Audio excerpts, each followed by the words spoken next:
જે વર્ષની સૌથી મોટી પૂર્ણિમા એટલે કે ગુરુ પૂર્ણિમા કહે છે. ગુરુ વિના આપણે ઈશ્વરને ઓળખી શકતા નથી. એકલવ્યની ગુરુ ભક્તિ તેમને એક સામાન્ય રીત હોવા છતાં પણ અમલ કરી નાખ્યો. ગુરુનું દરેક કાર્ય હંમેશા શ્રેયકર જ હોય છે. ફક્ત તેનામાં આપણે વિશ્વાસ મૂકી દેવાનો હોય છે. ગુરુનું પૂજન સ્વયં ભગવાન શ્રી કૃષ્ણ પણ કરતા હતા. તેમની આજ્ઞાનું પાલન હંમેશા તત્પર રહેતું. ગુરુને પોતાના શિષ્યની ચિંતા રહેલી જ હોય છે. ગુરુને પોતાના ઓજારો પોતાના શિષ્યને આપે છે.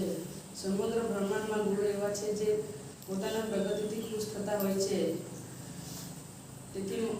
તેથી માતા અને ગુરુ હંમેશા ઉચ્ચ સ્થાને હોય છે. ગુરુ પૂર્ણિમાના દિવસે